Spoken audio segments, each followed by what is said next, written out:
안녕하세요. 4월 18일 목요일 오후 1시 20분에 드디어 룻기에 들어갑니다. 룻기 굉장히 짧은 좀 아름다운 성경인데요. 사사시대에 있었던 한 사건인데 결국은 다윗을 위한 성경이에요. 지금 다 끝나버렸습니다. 이스라엘 끝났어요. 지금 베냐민 족속 거의 멸절시키려고 했죠. 하나님. 사사시대 혼란, 극에 달한 도덕적 죄 만년, 정말 하나님의 계획은 산산조각이 나버렸습니다. 그 이스라엘에서 종인 그들을 자유인으로 인도하여 가나안에서 안식을 주겠다는 하나님의 계획은 인간의 죄라는 방해물 때문에 산산조각이 났어요. 이제 하나님은 하나님의 구원 계획은요, 다윗이라고 하는 사람을 1차로 등장을 시킵니다. 다윗의 뿌리를 통해서 하나님의 아들을 오게 하시는 첫 시작이에요. 다윗은 하나의 시작에 불과합니다. 그것은 예수까지 가야 합니다. 이제 그 예수로 향하는 이제 출발점이 이 룻기예요. 제가 누차 이야기했지만 엄밀히 말하면 예수는 인간 입장에서 먼저 요구를 했어야 될 메시아거든요. 근데 이들은요, 메시아를 굉장히 기다렸는데 그들이 말하는 메시아는 뭔가 좀 추상적이에요. 이스라엘 민족이 기다렸던 메시아는 추상적이에요. 그냥 단순히 좋은 거였어요. 그들이 왜 그랬을까요? 그들이 자신들이 죄의 문제를 알았다면, 죄의 문제를 해결하지 않고는 우리는 안 된다는 진실을 알았다면 그들이 기다렸던 메시아는 구체적이었을 거예요. 왜? 메시아는 죄의 문제를 해결해 줄 뿐이니까, 우리를 새로운 피조물로, 새로운 생명으로 바꿔주실 거니까. 그래서 우리로 하여금 여호와 하나님께 다시 다가갈 수 있게 해줌으로써 영원한 생명까지는 몰라도 여호와 하나님에게 가장 충실했던 인간 본연의 피조물의 모습으로 돌아가게 해달라는 것을 느껴야 되는데, 이스라엘 민족은 죄를 몰랐어요. 본질적으로 죄를 몰랐으니 그들이 기다린 메시아는 헛 메시아죠. 메시아는 죄의 문제와 관련된 거지, 뭐 메시아가 해방, 그렇죠, 죄로부터 해방이죠. 죄로부터, 죽음으로부터 해방이죠. 이 사람들은 죽음은 두려워했지만 죄라고 하는 문제에 대해서요, 굉장히 소홀했어요.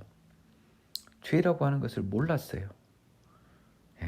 그러다 보니까 그들이 먼저 메시아를 요구하지 않고 수동적으로 기다렸던 거예요. 죄인임을 몰랐기에 그런 모든 것이 발생한 겁니다. 그래서 결국 하나님은 하나님의 방식으로 죄의 문제를 해결하는 첫 장정이 성경 기준으로 룻기부터 시작합니다. 여러분, 룻기부터 시작해요. 하나님 방식의 죄의 해결 방법, 서막입니다. 다윗을 만들어야 돼요. 하나님 입장에서는 다윗이 와야 돼요. 하나님의 시간에서는 다윗이 와야만 된다고요. 다윗이 오기 전에요, 다윗의 증조 할머니인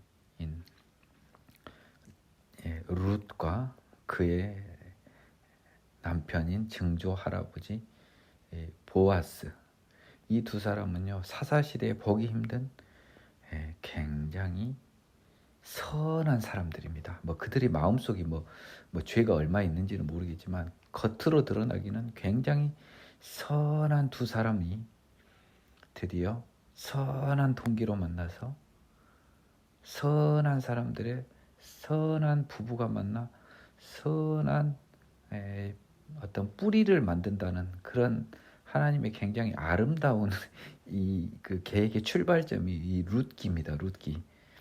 그러니까 룻기를 여러분들이 우습게 보면 안 돼요. 룻기는요, 여러분 사무엘이라고 하는 그 사무엘 상하를 저희가 곧 볼 거거든요. 아마 오늘 사무엘 상의 초반부 들어가요. 예, 룻기가 짧아서. 근데 사무엘서는 진실은 다윗서예요. 여러분 양을 보세요. 다윗서예요. 이름만 사무엘서로 써졌지 다윗서라고 해요. 실질은 다윗의 이야기입니다. 다윗의 이야기를 들어가기 위해서 두 명의 엑스트라 주연급 엑스트라들이 나와요. 예, 그 중에 하나가 보아스와 룻이고요. 또 하나가요. 사울과 사무엘입니다. 사울은 다윗을 그 하나님께 소개시키는 거간 중매쟁이로 나오고요. 사울은요. 하나님이 원하는 다윗을 숙련시키고 다윗을 길들이고 완성시켜가는 도구로 사용되다 버려지는 거예요. 잘 보세요. 사울은 버리는 카드였다는 게 성경상 확인이 돼요. 그게 누구를 위해서 버리는 카드예요?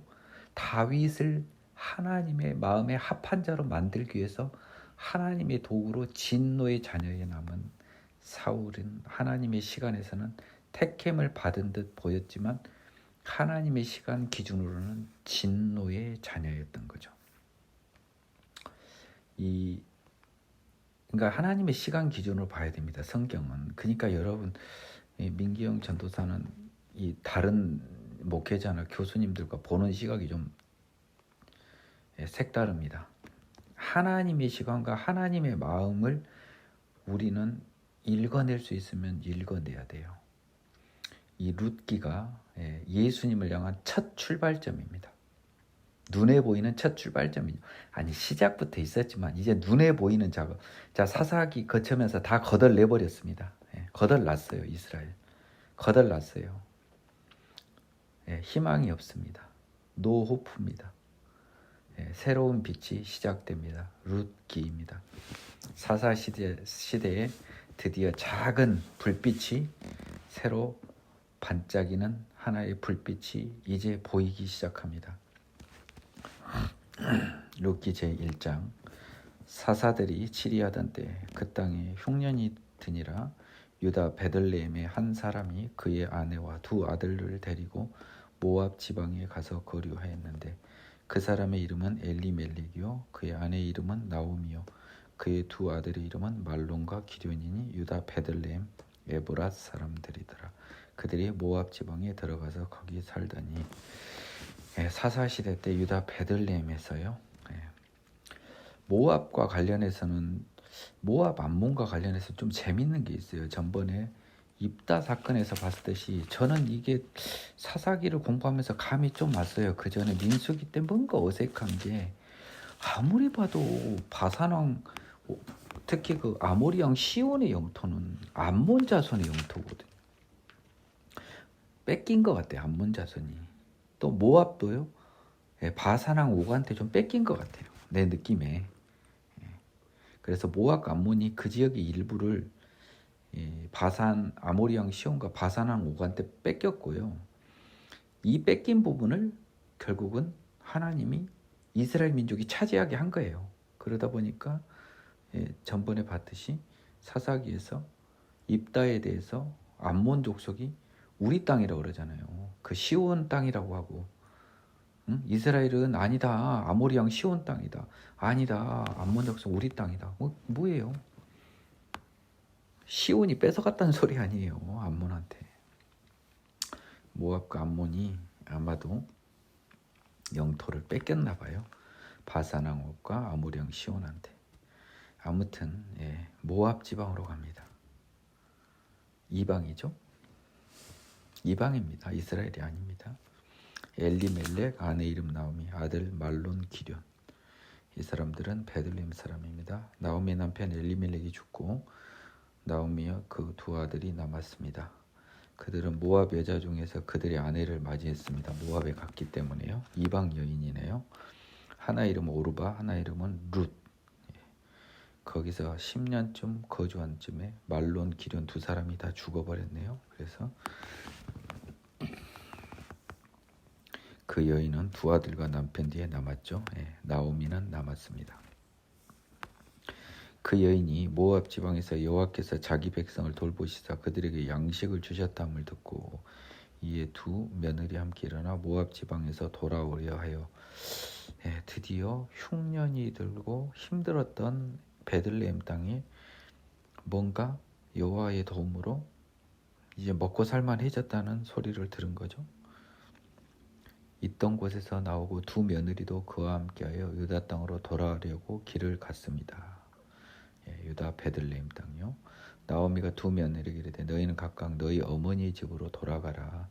너희가 죽은 자들과 나를 선대한 것 같이 여호와께서 너희를 선대하기를 원하며. 죽은 자들은 남편들이죠.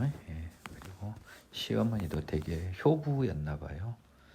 그러니까 하나님의 축복을 바란다면서 여호와께서 너희에게 허락하사 각기 남편의 집에서 위로를 받게 하시기를 원하노라고 그들에게 입맞추며 그들이 소리 높여 울며.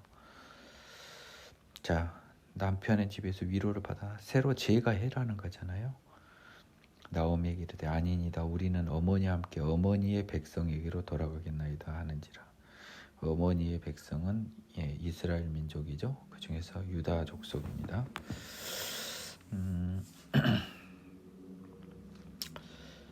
나오미가 이르되 내 딸들아 돌아가라. 너희가 어찌 나와 함께 가려느냐. 내 태중에 너희 남편이 될 아들들이 아직 있느냐. 없다는 소리죠. 아들이라도 있으면 걔가 자라서 그 여자한테 장가가겠지만 그래봤자 오르바한테 가겠죠. 이론상이 큰 아들한테만 가잖아요. 내 딸들아 돌아가라. 나는 늙었으니 남편 두지 못할지라. 가령 내가 소망이 있다 말한다든지 오늘 밤에 남편을 두고 아들들을 낳는다 해도 너희가 어찌 그들이 자라기를 기다리겠냐. 어찌 남편 없이 지내겠다 결심하겠느냐. 내 딸들아 그렇지 아니하니라. 여호와의 손이 나를 치셨으므로 나는 너희로 말미암아 더욱 마음이 아프도다 하매. 지금 다시 애 낳아서 키운들 언제 자라겠냐. 결혼할 나이가 되겠느냐.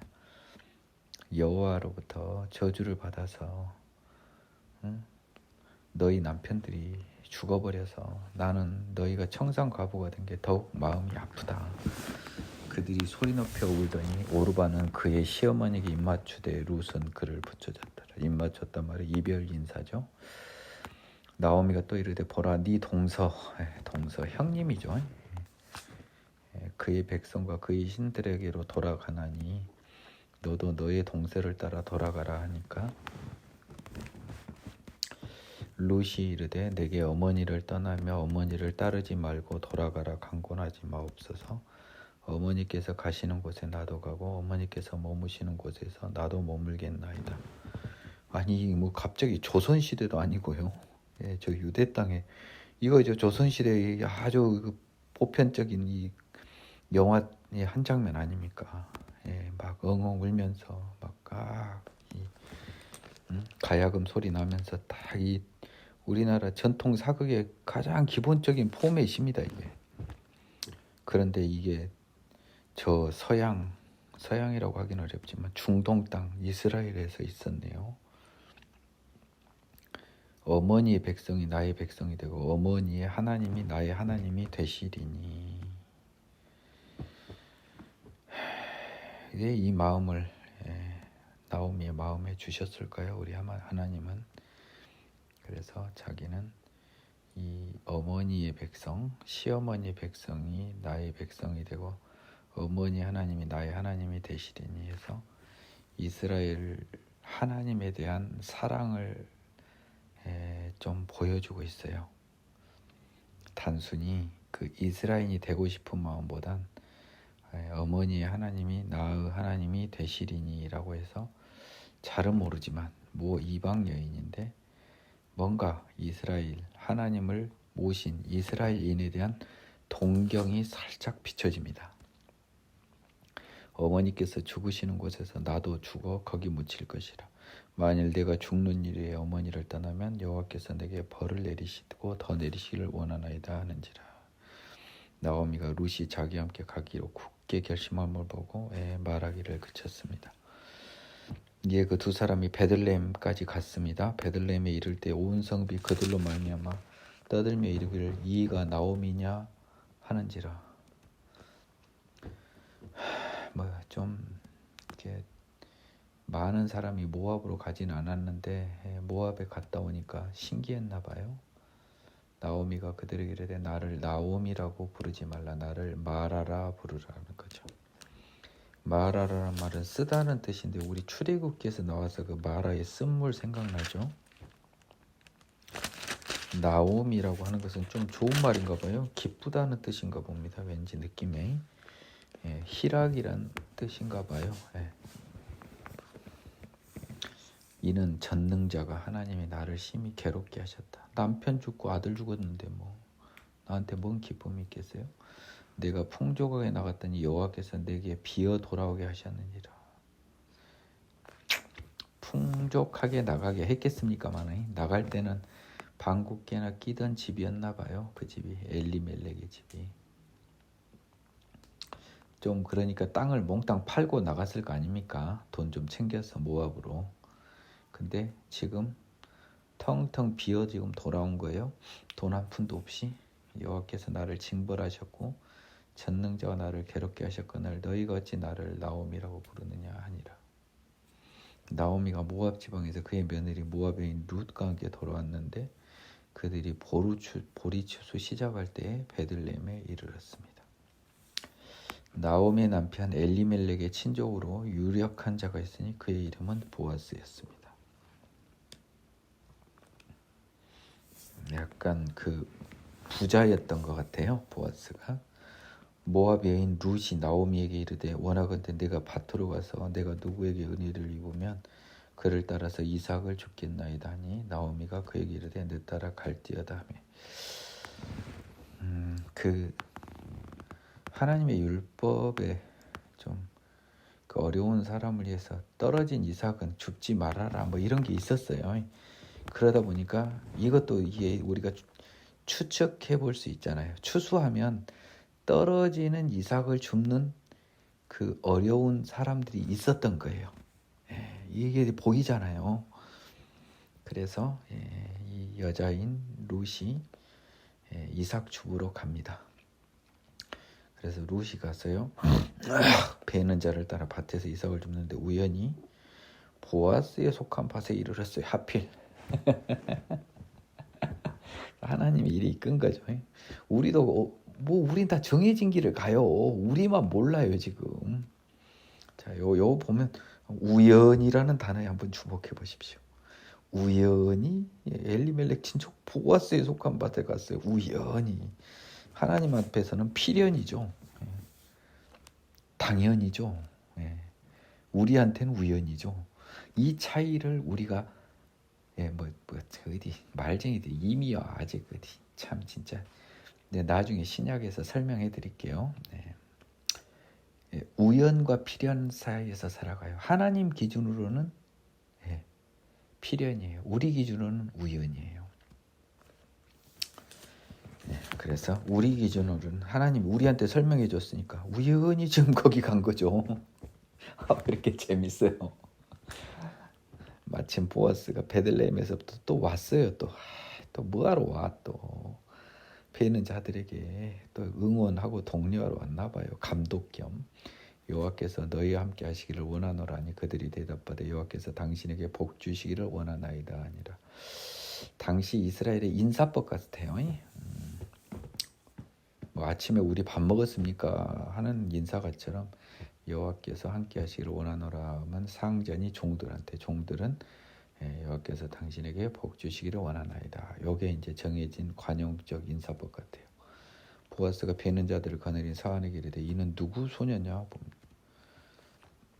베는 자를 거느린 사환, 농사일 감독자. 이는 나오미가 함께 모압 지방에서 돌아온 모압 소녀인데요. 좀 나이는 어렸나 봅니다. 청산가 붙이고 어렸나 봐요. 그의 말이 나로 베는 자를 따라 단 사이에서 이삭을 줍게 하소서 하였고 아침부터 와서는 잠시 집에서 쉰 이에 지금까지 계속 하는 중입니다. 두 가지가 보였죠. 아주 어린데 참 가상하게도 정말 열심히 일을 하고 있습니다. 그리고 그는 나오미의 며느리입니다라고 이야기하죠. 보아스는 나오미의 친척이니까요. 조금 관심이 갔을 거 아닙니까. 보아스가 룻에게 이르되 내 딸아 들으라 이삭을 주우러 다른 밭 가지 말며 여기서 떠나지 말고 나의 소녀들과 함께 있으라. 지금 여기에서는 룻 말고도 다른 여자들도 죽고 있었나 봐요. 그들이 베이는 밭을 보고 그들을 따르라. 내가 그 소년들에게 명령하여 너를 건드리지 말라 하였느니라. 그 나의 소녀들과 함께 있고 그 소년들이 베는 밭을 이제 또 일하는 그 남자들이니까 보고 그들을 따라댕겨라. 소년들은 건드리지 말라 했으니까요. 목이 마르거든 물도 마시고 웬 호입니까?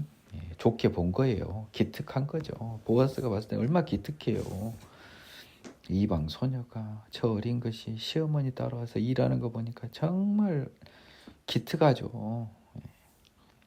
룻이 엎드려 얼굴을 땅에 대고 절하며 그에게 이르되 나는 이방 여인이거늘 당신이 어찌하여 내게 은혜를 베푸시며 나를 돌보시나이까 하니 보아스가 그에게 대답하여 이르되 네 남편이 죽은 후로 네가 시어머니에게 행한 모든 것과 네 부모와 고국을 떠나 전에 알지 못하던 백성에게로 온 일이 내게 분명히 알려졌느니라.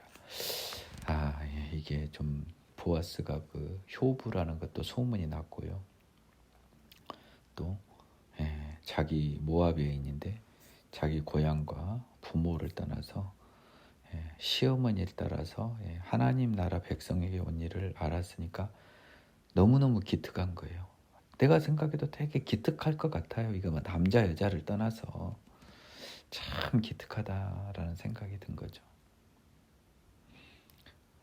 가령 그런 겁니다. 베트남에서 한국 시집 와서 그냥 남편 돈 빼고 도망간 게 태반인데 남편도 죽었는데 시어머니를 모시고 몸이 불편한 막 시어머니 이렇게 효도하면서 이렇게 막 그 아이 키우면서 한국에서 열심히 살아간 그 여자도 보는 그런 심정이라고는 할까요? 너무 기특한 거예요. 돈만 보고 온 여자들하고 다른 거죠. 여호와께서 네가 행한 일에 보답하시기를 원하며 이스라엘의 하나님 여호와께서 그의 날개 아래 보호를 받으러 온 네게 온전한 상 주시기를 원하노라 하는지라. 참 저는 이 12절에 제가 밑줄을 쳐놨어요. 이게 감동을 받았나 봐요. 여호와께서 보답해 주시기를 원하며 특히요 이스라엘의 하나님 여호와께서 그의 날개 아래 보호를 받으러 온 내게 이방인인데 하나님의 날개 아래 보호를 받으러 온 내게 온전한 상 주시기를 원하노라 하는지라. 룻이 이르되 내 주여 내가 당신께 은혜 있기를 원하나이다. 나는 당신의 하녀 중에 하나와도 같지 못하오나 당신이 이 하녀를 위로하시고 마음을 기쁘게 하는 말씀을 하셨나이다 하니라.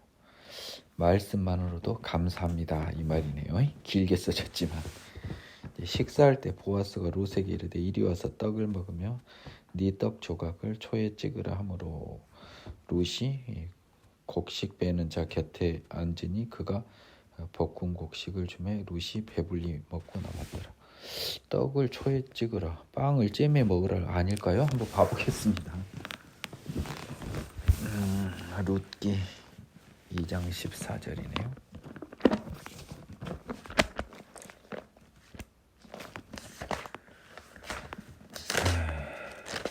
룻기 2장 14절. 보아스 세트.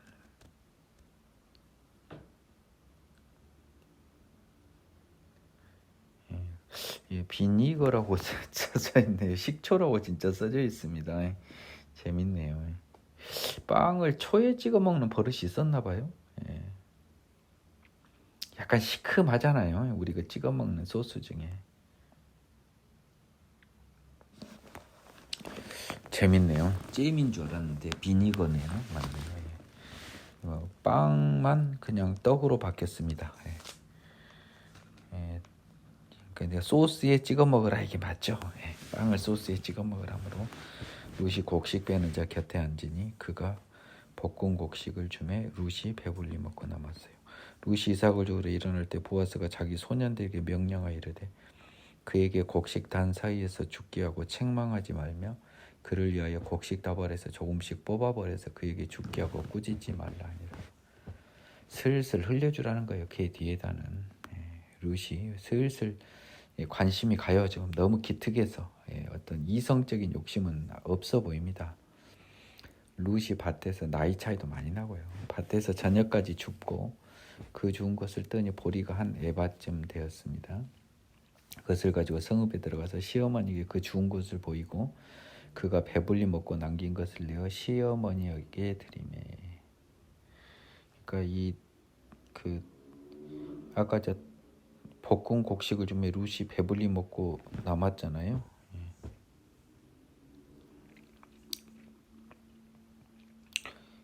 그걸 가져와서 또 어머니를 드렸어요. 참 갸륵하네요.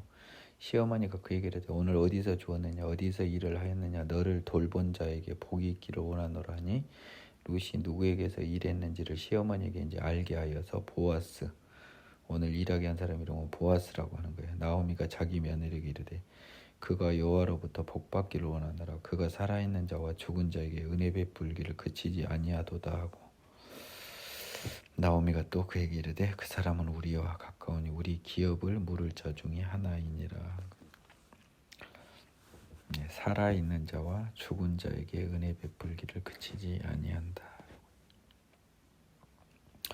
이 나오미를 보살피는 게 어떻게 보면 이미 죽어버린 그 말론과 길련이죠. 말론과 길련 그리고 엘리멜렉 이 사람들 이 집안 사람들 그 사람들을 도와주는 거잖아요. 비록 죽긴 했지만 그 며느리 내지 그 아내를 이렇게 돌봐주니까. 근데 보아스는요 기업 물을 자 중에 하나인데 순위는 후순이에요. 나중에 보면 모압 여인 룻이 이르되 그가 내게 또 이르기를 네 추수를 맞추기까지 너는 내 소년들에게 가까이 있으라 하더이다. 내가 앞으로도 논이 많아 지금 밭이 많고요. 유력자니까 그러니까 내 추수 끝날 때까지 딴 데 가지 말고 여기 와서 벌어 먹으라는 거죠. 나오미가 며느리 룻에게 이르되 내 딸아 너는 그의 소녀들과 함께 나가고 다른 밭에서 사람을 만나지 아니하는 것이 좋으니라 하는지라. 이에 룻이 보아스 소녀들에게 가까이 있어서 보리 추수와 밀 추수를 마치기까지 이삭을 주며 그 시어머니와 함께 거주하니라. 아마 그 보리 추수랑 밀 추수랑 아마 추수 시기가 좀 달라요. 그러니까 한 몇 달 정도 이제 그 보아스 집에 계속 간 겁니다. 3장 룻의 시어머니 나오미가 그에게 이르되 내 딸아 내가 너를 위하여 안식할 곳을 구하여 너를 복되게 하여 하지 않겠느냐. 참 이게 안식이라는 단어를 좋아하네요. 유대인들이. 이제 얘가 또 고생하는 딸이 너무 안타까워요. 며느리가. 그래서 얘도 좀 안정적인 남편을 만나게 하고 싶잖아요. 네가 함께하던 하녀들을 둔 보아스는 우리 친족이 아니냐. 보라 그가 오늘 밤에 타작마당에서 보리를 까불리라. 보리 타작을 하리라. 그런즉 너는 목욕하고 기름을 바르고 의복을 입고 타작마당에 내려가 그 사람이 먹고 마시기를 다하기까지는 그에게 보이지 말고 그가 누울 때에 너는 그가 눕는 곳을 알았다가 들어가서 그 발치 이불을 들고 거기 놓으라. 그가 네 할 일을 네게 알게 하리라 하니 룻이 시어머니에게 이르되 어머니의 말씀대로 내가 행하리다 하니라.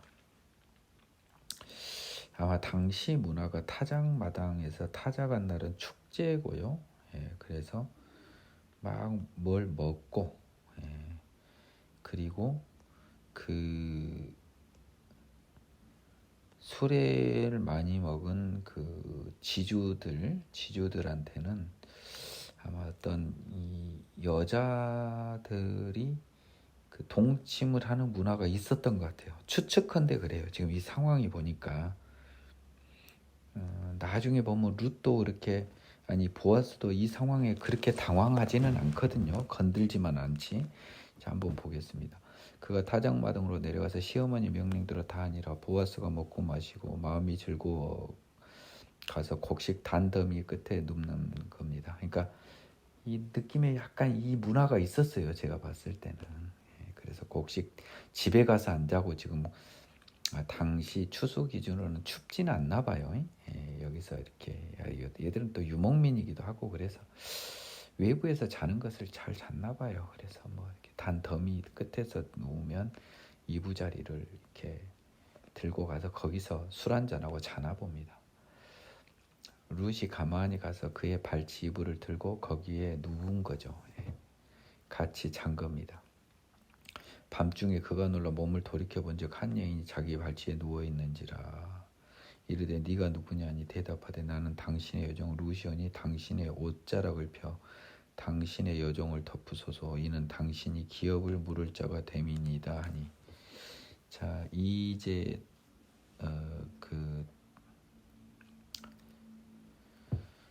이 나오미는 시어머니가 이 부탁을 한 걸 알았어요. 아, 기업 물을 자니까 오늘 보아스는 아마도 그 상처를 했을 가능성이 있었습니다. 내 느낌엔요. 잘은 모르지만. 그래서 이 그 어머니가 이렇게 사인을 한 거는 그 사람이 기업 물을 사람이라고 이야기했고 가서 오늘 동침을 하라고 한 걸로 봐서, 그리고 안식할 곳을 구하여야 되지 않겠냐라고 했던 3장 1절에 비춰보면 기업 물을 자에게 이 과부가 그 타작마당 즈음에 주로 추수 때쯤 가서 이런 형식으로 혼인을 요청하는 관습이 있었던 것 같아요. 그러니까 룻도 부끄러워하지 않고 가서 보아스와 동침을 하고, 물론 그 관계를 맺은 건 아니지만 마치 그걸 허락하는 듯이 당신이 기업을 물을 자입니다라고 인정을 한 거죠. 나를 아내로 차지해도 좋습니다. 그게 내 뜻입니다. 이러면. 그대자 그가 이르되 내 딸아 여호와께서 네게 복 주시기를 원하노라. 네가 가난하건 부하건 젊은 자를 따르지 아니하였으니 네가 베푼 인애가 처음보다 나중이 더하도다. 저는 이 구절을 읽고요, 보아스라고 하는 사람의 인품을 진짜 크게 높이 평가했습니다. 남자인 제 기준으로 한번 봐보겠습니다. 내 딸아, 네가 가난하건 부하건, 자기는 부하단 말이에요. 하지만 자기가 없는 건 뭐예요? 늙었잖아요. 근데 젊은 자를 따르지 않고 나같이 늙은 사람, 비록 부자지만 가난한 젊은 자가 아닌 돈은 많지만 늙어 빠진 나를 이렇게 따르고 나의 아내가 되기를 원하는 너는 진짜 나에 대한 인애가 정말 크다는 거예요. 네 남편 시어머니 한 거보다 아무리 돈이 있지만 늙은 나를 기업 물을 자로 택해서 나를 남편으로 맞을 마음을 먹은 너의 마음은 참으로 따스한 거다라는 거거든요. 자, 이제 이렇게 해석을 할게요. 보아스는 부자였어요. 따라서 돈 없는 애가 나 오는 거, 나한테 시집 오는 거 돈 보고 오나? 이렇게 더러운 삼류 생각을 할 수도 있었지만, 보아스는요, 이 젊은 여인이 나이 많은 나한테, 자기의 단점이잖아요. 자기 주제 기준으로 나이가 많잖아요. 이 나의 부족한 늙은이한테 온 게 너무 미안하고 감사한데 너무너무 네 정성이 고맙다라고 이렇게 이야기하잖아요. 이 사람이 얼마나 착한 사람인지 보이죠. 네. 아주 착한 사람입니다. 제가 보니까. 자기의 부족한 부분을 겁나 강조하고요. 상대방이 자기의 부족한 부분을 이렇게 감싸준 그 부분을 너무너무 감사해서 정말 룻을 어떤 좀 아끼고 룻의 그 착한 마음씨에 감탄을 한 듯한 느낌이 들어요. 예, 그리고 이제 내 딸아 두려워하지 말라. 내가 네 말대로 네게 다 행하리라. 네가 현숙한 여인인 줄 나의 성읍 백성이 다 안다. 그러니까 네가 원하는 대로 기업 물을게. 걱정하지 마. 참으로 나는 기업을 물을 자인데 기업 물을 자로서 나보다 더 가까운 사람이 있어. 순이가 있잖아요. 더 가까운 친척이 있어. 이 밤에 여기서 머무르라. 아침에 그러니까 그 사람이 물을 수도 있으니까 그 사람이 나보다 더 젊은가 봐요. 응? 내 느낌엔 그래. 그 사람이 자기보다 늙었으면 좀 더 다른 말을 했을 텐데 그 사람이 더 젊어요. 보아스 착한 보아스 기준으로. 그래서 이 밤에 여기서 그냥 있고 아침에 내가 그가 기업 물을 자 책임을 네게 이행하면 네 성의는 고맙지만 그가 선순이니까 그가 그 기업 물을 자의 책임을 이행할 것이라. 만일 그가 기업 물을 자의 책임을 네게 이행하기를 기뻐하지 아니하면 여호와께서 살아계심을 두고 맹세하노니 내가 기업 물을 자의 책임을 내게 이행하리라. 아침까지 누워 있을지니라 하는지라. 자, 우리가 이 형이 죽으면 동생이 그 씨를 이어준 거 있잖아요. 그거는 의무예요. 의무인데 그것도 거부할 수 있죠. 근데 그거는 원칙적으로 적극적으로 요구를 할 수 있는 거예요. 근데 여기 기업 물을 자는요 조금 다른 것 같아요. 그러니까 그리고 기업 물을 자가 우리가 레위기에서 뵀을 때는 주변 사람이 10년 전에 땅만 사주는 걸로 봤는데 여기 보니까 약간 그 형이 죽었을 때 동생이 그 애를 낳아주는 것처럼 기업 물을 자는 땅만 사준 게 아니고 얘까지 놔줘야 되는 거예요. 지금 문화가 살짝 바뀌었습니다. 지금 보니까 약간 그런 느낌이에요. 제가 옛날부터 이거 룻기를 보면서 그 생각을 했거든요. 아니 기업 물을 자는 그냥 밥만 사주면 되는 거지, 물러주면 되는 거지, 왜 그럴까 했는데 이건 기업 물을 자가 같이 결혼까지 해서 얘까지 낳아주는 느낌이거든요. 지금 그러니까 뭔가 이게 그 형이 죽었을 때 동생이 그 형님 이름으로 첫 아들을 낳아서 그 대를 잇게 해주는 그런 의무가 형제뿐만 아니라 친척의 범위까지 확대된 느낌이라고요. 그런 느낌이 듭니다. 그래서 기뻐하지 아니할 수도 있잖아요. 내가 뭔 남의 여자한테 가갖고 얘 나갖고 놈 좋은 일 하냐? 나 필요 없다 한 사람이 형보다 더 심하게 소극적이겠죠. 형제는 그래도 적극적이라도요. 자기 아버지니까. 이거는 친형제가 아니고 친척이란 말이에요. 그가 기업 물을 자의 책임을 네게 이행하기를 기뻐하지 아니하면 여호와께서 살아계심을 두고 맹세하더니 내가 기업 물을 자의 책임을 네게 이행하리라. 이렇게 이야기한 겁니다. 룻이 새벽까지 발치에 누웠다. 사람이 서로 알아보기 어려울 때에 일어났으니 새벽 미명에 일어났으니 보아스가 말하기를 여인이 타작마당에 들어온 것을 사람이 알지 못하여 할 것이라 하였습니다. 현숙한 여인이라고 그랬잖아요. 그래서 시어머니는 바로 이게 그 보아스가 기업 물을 자의 책임을 순서를 역전해서 먼저 하면서 늙었는데 웬 떡이냐 하면서 이렇게 딱 할 줄 알았는데 이 보아스라는 사람은 이 갸륵한 마음을 보고 또 선순위 기업 물을 자가 있다 그래서 자기의 욕정이나 이런 것을 앞세우지 않고 참으로 인간의 도리를 도덕적으로 참 잘 수행한 사람입니다. 보아스가 이르되 네 겉옷을 가져다 그것을 펴 잡으라며 그것을 펴 잡으니 보리를 6번 대어 룻에게 지어주고 성읍으로 들어갔습니다. 룻이 시어머니에게 가니 그가 이르되 내 딸 어떻게 되었느냐 하니 룻이 이 시어머니는 지금 3장 1절에도 이미 뭐예요? 보아스한테 시집 가란 소리였어요. 그래서 잘 이렇게 됐냐라고 했더니 룻이 그 사람이 자기 행한 걸 다 알린 거죠. 선순위자가 있다고 저를 털끝 하나 건드리지 않고 정말 젠틀하게 이렇게 보내주시면서요. 이렇게 보리도 6대 되어줬어요.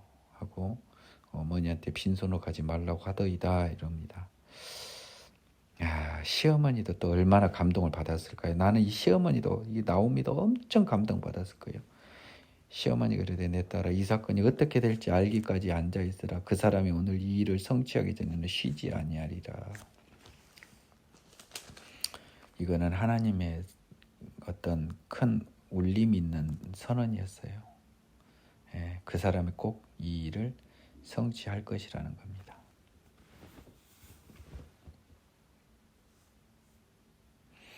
예, 왠지 이 시어머니도 보아스의 그 마음에 감동을 또 먹네요. 예, 보아스가 성문으로 올라가서 거기 앉아있더니 마침 보아스가 말하던 기업 물을 자 선순이자가 지나간 거예요. 야 아무개여 이리 와서 앉으라. 그가 앉으매 보아스가 장로 10명을 청하여 이르되 이게 아마 그 규율이었나 봐요. 예. 당신들은 여기 앉으라니 그들이 앉았습니다. 보아스가 그 기업 물을 자에게 이르되 모압 지방에서 돌아온 나오미가 우리 형제 엘리멜렉의 소유지를 팔려함으로. 예, 형제가 내가 보니까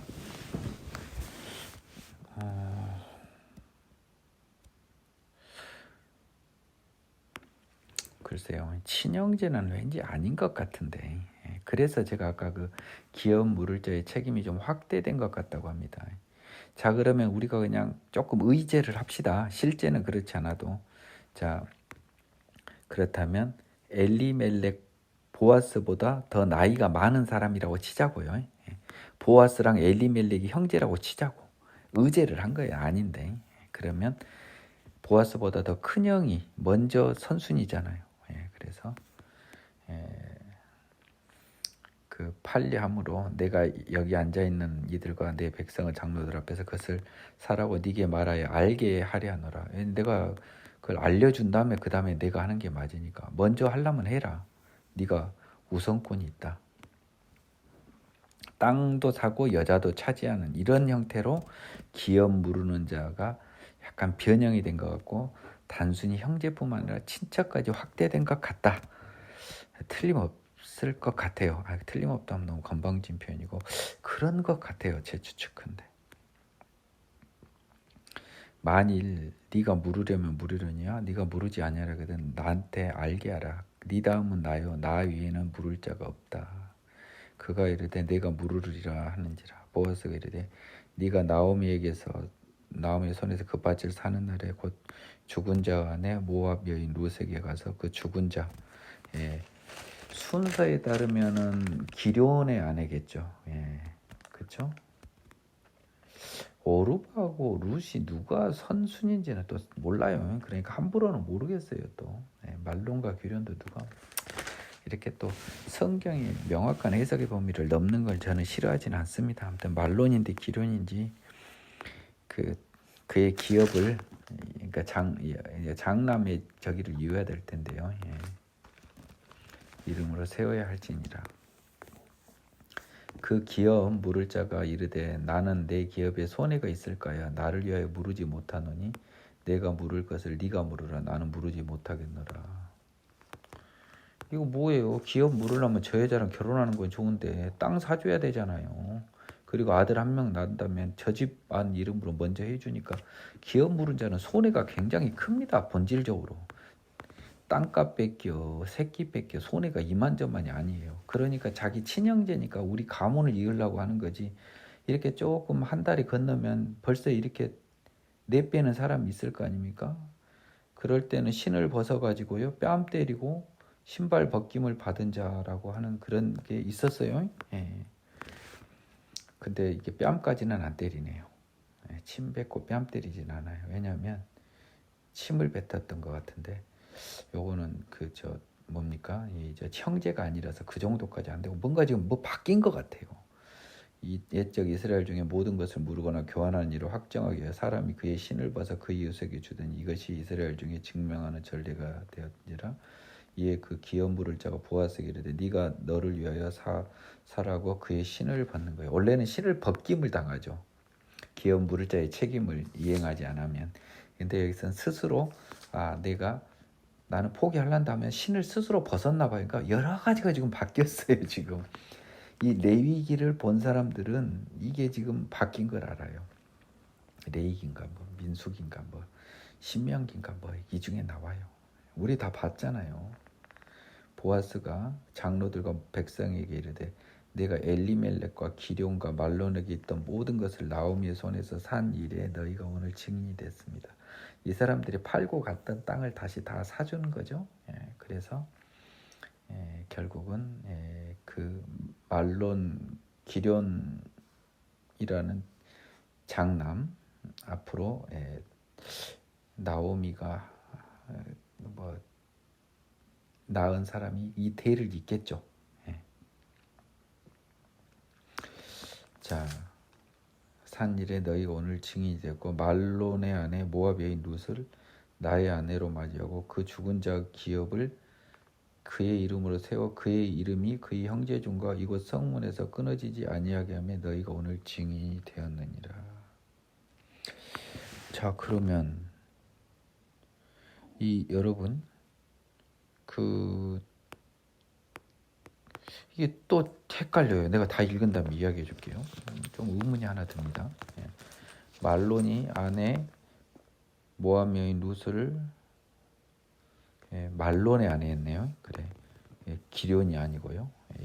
말론의 아내 모압 여인 룻을 사서 나의 아내로 맞이하고 그 죽은 자 기업을 그의 이름으로 세워 그의 이름이 그의 형제 중과 이곳 성문에서 끊어지지 아니하게 하며 너희가 오늘 증인이 되었습니다. 성문에 있는 모든 백성과 장로들이 우리가 증인이 되나니 여호와께서 네 집에 들어가는 여인으로 이스라엘의 집을 세운 라헬과 레아 두 사람 같게 하고 네가 에브라드에서 유력하고 에브라스는 베들레헴입니다. 베들레헴에서 유명하게 하기를 원하며 여호와께서 이 젊은 여자로 말미암아 네게 상속자를 주사. 지금 이 사람도 아들이 없어요. 보니까 내 집이 다말이 유다에게서 나와준 베레스의 집과 같게 하기를 원하노라. 다말은 유다의 며느리긴 한데요. 사실 희한한 방법으로 유다의 후사가 베레스를 통해서 이어집니다. 이에 보아스가 룻을 맞이하여 아내로 삼고 그에게 들어갔더니 여호와께서 그에게 임신하게 함을 그가 아들을 낳습니다. 여인들이 나오미에게 이르되 찬송할지로다 여호와께서 오늘 네게 기업 물을 자 없게 하지 아니하셨도다. 이 아이의 이름이 이스라엘 중 유명해야 되기를 원하노라. 이는 네 생명의 회복자이며 네 노년의 봉양자라. 곧 너를 사랑하며 일곱 아들보다 귀한 네 며느리가 낳은 자로다 하니라. 자 봐봅시다. 그러면 원래는 이 사람은 누구의 뒤를 이어야 됩니까? 나오미가 아기를 받아 품에 품고 그의 양육자가 되니 그의 이웃 여인들이 그에게 이름을 지어주되 나오미에게 아들이 태어났다 하여 그의 이름을 오벳이라 했는데요. 그는 다윗의 아버지인 이새의 아버지였어요. 자, 그러면 봐봅시다. 쭉 보면요. 보아스를 낳았고요. 보아스는 오벳을 낳았다고 그랬는데 이게 말이 안 되잖아요. 얘는 지금 누가 돼야 돼요? 말론의 아들이 돼야 되는 거예요. 이게 나는 이해가 안 가는 거예요.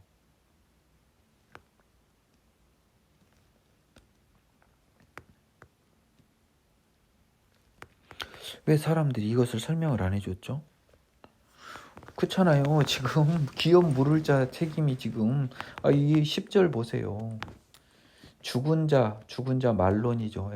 말론의 기업을 그의 이름으로 세우고 그의 이름이 그의 형제 중과 이곳 성문에서 끊어지지 않게 하며 아니 이게 지금 끊어졌잖아요. 그렇게 따지면 이거 참 희한하네요. 제가 이거는요. 오늘 이 수업이 끝나면요. 한번 공부를 해볼게요. 이거는 무조건 알아봐야겠어요. 제가 또 직업상으로 들고 이게 굉장히 의문이 듭니다. 자, 일단 개보할게요. 베레스는 헤스론은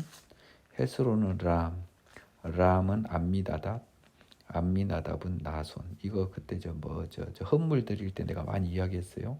나손은 살몬은 보아스는 오벳을 낳았는데 나오미 그러니까 그 룻의 기업 물을 자 책임을 이었단 말이에요.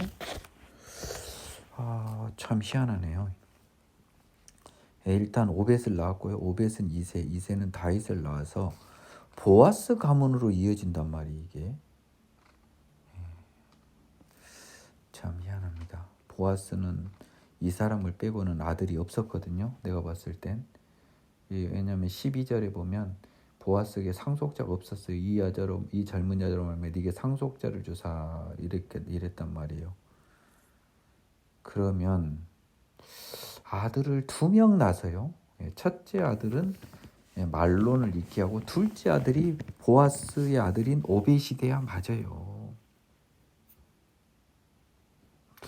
그렇게 해야 맞을 것 같은데 제가 이 부분은 오늘 다음 강의 전까지요. 이거는 제가 이 약속을 지키겠습니다. 해서 모르면 모른 거지만 이거 바로 이 강의 끝나자마자 바로 찾아봐야 될 것 같아요. 오늘 지금 사무엘을 들어가려고 그랬는데 사무엘은 오늘 지금 시간이 50분 돼서요. 룻기는 룻기로만 마치랍니다. 사무엘은 사무엘로, 세술은 어울리는 거예요. 세술은 세부대 이런 데 쓰는 거 아니에요. 신약 구약과 같이 제도가 바뀌면 새로운 제도에 따라간다. 로마에서는 로마법을 따르다. 이것과 비슷한 말이에요. 새로 하면 세술은 세부대 그런 뜻이 전혀 아닙니다. 저기 복음서 생각나시죠? 일단 요거 마치고요. 사무엘서에서 찾아뵙겠습니다. 수고하셨습니다.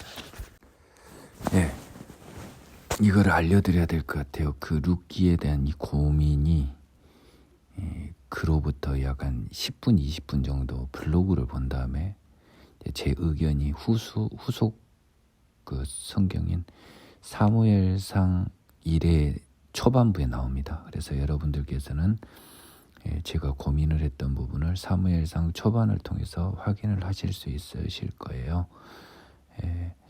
그 모든 과정을 하면서 참고로 제가 이 룻기를 들어보면요, 말론, 기럨, 오르바, 룻이라 그래서 말론은 장남이고 이 어순상요, 룻이 작은 며느리로 보였어요. 그래서 초창기 동서라고 나왔던 기재에도 불구하고 형님으로 저는 보고 강의를 해요. 여러분 보시죠. 그러다 강의 다 끝날 쯤에 제가 확인하잖아요. 이게 희한하네. 왜 이렇게 순서를 바꿔놨지? 결국은 룻은 말론의 아내였던 거예요. 근데 오르바와 룻을 왜 이렇게 바꿨는지 참 이해가 안 갑니다. 근데 아무튼 이 여러분과 공부를 통해서 그냥 실수로 지나갈, 저는 안 그랬으면 대충 눈으로만 봤으면 그냥 말론, 기럨, 오르바, 룻이니까 룻은 기럨의 아내로, 나중에 룻기 후반에 마치가 아니라 룻이 말론의 아내인 것이 써졌어요. 후반에 와서야. 근데 초반에 임팩트가 너무 강하니까 심지어 동서라고 써진 기재도 불구하고 자꾸 룻이 형님이 아니고 꼭 룻이 동서인 것 같은 느낌을 가졌던 거죠. 그것도 배웠고요. 그 다음에 이 과연 오벳은 보아스의 아들인가, 그 룻의 남편이었던 말론의 아들인가에 대한 그 판단이 결국은 이 사무엘서에도 나오지만 간단히 요약하면 이겁니다. 근데 이게 최종 결론은 아니지만 이 결론에 이르기까지도 지금 이 시간은 지금 다음 날 9시 50분이에요. 이 편집이 들어간 건 지금 현재 시간이 금요일 9시 50분 4월 19일. 제가 이 문제 때문에 좀 고민을 많이 했던 거예요. 현재는 그 두 가지 해석밖에는 할 수가 없어요. 룻이 낳은 오벳은 신명기처럼 형제가 아닌 이상 땅만 물러주면 되지, 아들은 당연히 그냥 룻기에 써진 기재는 뭔가 좀 사실과 다른 기재일 수 있다라는 전제하에 당연히 보아스의 아들이다. 땅 기업 무르기랑 그 형사 취수인 계대 결혼은 전혀 성질을 달리하는 장이 신명기에 기재됐단 말이에요. 그래서 레위기와 신명기에. 그래서 그렇게 해석을 하는 이란. 그 다음에 두 번째로는 이게 룻기에는 무조건 이름을 이어준 걸라고 또 나오미의 태도 보면 아주 좋아 죽어요. 그 집안 산 것처럼. 그렇다면 무조건 이어주는 게 맞는 것 같아요. 땅만 사준 게 아니고. 그런데 이 사건처럼 한 명만 낳고 죽었다면, 딱 한 명만 낳고 죽었다고 하면 그 사람은 이 기업을 이어줄 집안, 즉 그 말론의 집안이 아니라 이어주려고 했던 사람, 좋은 뜻을 가지고 기업 무르기를 승낙한 사람이 한 명만 낳고 죽으면은 그 사람의 집을 이어야 되는 걸로 아마 이스라엘 율법이 정립이 된 것 같아요. 그러므로 기업 무르는 건 전제로 둘 이상 아들을 낳아서 큰 아들은 저 사람 주고, 이 사건처럼 친족 기업 무르기입니다. 친족이 기업 무름에 있어서, 형제가 아닌 친족이 기업 무름에 있어서 땅도 사주고 이름도 이어줄 때, 이름 이어주기와 관련해서는 아들을 둘 이상 낳았을 때 큰 아들은 이 기업 물을 그 새로운 집안, 대가 끊긴 집안에 주고 작은 아들을 내 아들로 하되, 만일 뭐 둘째 셋째야 당연히 다 내 아들이죠. 근데 아들 하나만 낳고 죽어버린 룻기의 오벳 사건의 경우에는 너무 가혹하다. 기업 물은 사람한테 땅까지 사주고 아들도 뺏겨버리고 집안 좋은 일 하다 자기 후손 없어지면, 그럴 때는 아쉽지만 그 종손의 집은 이 집으로 바뀐다. 이게 기업 무리가 종손 이으려고 한 것 같거든요, 느낌에. 그러면 이 종손의 집이 이제 보아스의 여하튼 종손의 집이든 어쨌든 다 필요 없고, 그 한 명밖에 못 나오면 기업 물으려고 이 시도했던 착한 마음을 가진 이 사건에서 보아스의 자녀로 보는 게 맞을 것 같아요. 막 더 복잡하게 해석해서 두 집안의 아들로 보고, 그 아들이 또 둘을 낳으면 첫째는 오벳 집안이 있게, 둘째는 보아스 집안이 있게, 이렇게까지도 생각해 보는데 이건 너무 복잡하고, 이 제가 사무엘상 초반부에 이 어젯밤에 참 진짜 한 20분, 15분, 20분 보고 블로그를 보면서 이제 고민을 하면서 이 결론에 도달은 합니다. 잘 들어보세요. 제가 지금 하고 싶은 말은 룻기와 관련해서 제가 두 가지를 잘못 알았어요. 하나는 잘못 알았죠.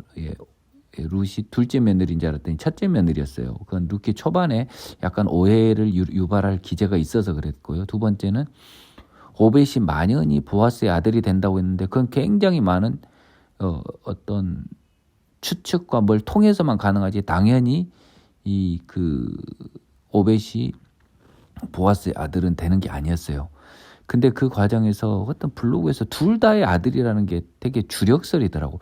그래서 그걸 기준으로 설명하는데 안 돼요, 도저히. 어떻게 말이 안 됩니까? 이 집안 저 집안 아들은. 그래서 이제 제가 이제 여기서 마지막으로 언급하고 싶은 것은, 제가 공부하는 모든 과정들이 내 녹음에는 다 남아있단 말이에요. 내가 몰랐던 것을 알아가는 과정, 그리고 막 헷갈렸다 다른 사람 주장을 보고 나만의 주장을 펼쳐가는 과정들이 생생하게 생방송으로 남아있어요. 그게 사사기 초반부에 나와 있습니다. 사사기 1장 초반부. 그 사사기 1장 초반부를 여러분이 들어보면, 야, 민 변호사가 얼마나 찜찜했으면 잠도 못 자고 그날 그 강의를 계속 했나. 그리고 이 친구가 계속 고민한 것이 한 10몇 분에 걸쳐서 나와요. 그러다 이제 최종 결론으로 이제 도달하는 과정. 그래서 여러분들이 성경을 읽고 할 때 그냥 너무 쉽게 넘어가지는 말라. 굉장히 좀 고민을 할 부분은 이렇게 찾아보고 고민을 해보시라. 그리고 민 변호사도 여러분과 똑같이 실수하고 착각을 하고 이러다가 결국 자기 나름대로의 의견을, 그게 맞다 틀리다를 떠나서요, 찾아가는 과정을 통해서 여러분들도 좋은 학습 효과가 있을 거예요. 그리고 여러분들도 위안이 되죠. 저 녀석도 지금 열 몇 번 읽었다고 하는 녀석이 룻이 첫째 마늘인지 모르고 있는 거예요. 부끄럽지만. 계속 동서라고 초반에 이야기하는데, 오르바가 동서라고 하는데 이건 실제로는 형님이죠 라고 하잖아요, 강의할 때. 저는 형님이라고, 룻이 형님이라고 꿈에도 생각 못한 거예요. 왜냐하면 말론 기련이고 며느리로는 오르바와 룻이 이렇게 나오니까 순서를 맞추면 말론, 오르바, 기련, 룻, 이 관계에 너무 크게 딱 선입견이 있었던 거죠. 그러다 보니까 나중에 룻기의 후반 기제가 10번 넘게 읽었지만 머릿속을 강타하지 못하고 여전히 룻기 초반의 기제에 이게 제가 딱 다져져 있었던 겁니다. 이러니까 선입견이라고 하는 게 얼마나 무서운 것인지, 더하여 이렇게 여러분을 가르친다는 미명하에 나를 가르침고 소리내어 성경을 읽게 함으로써 제가 오해했던 모든 부분을 확인시켜준 하나님께 감사합니다. 여러분 공부 열심히 하시고요. 사무엘 초반에 저의 그 대혼란의 그 과정을 재미있게 유심히 지켜보세요. 수고하셨습니다.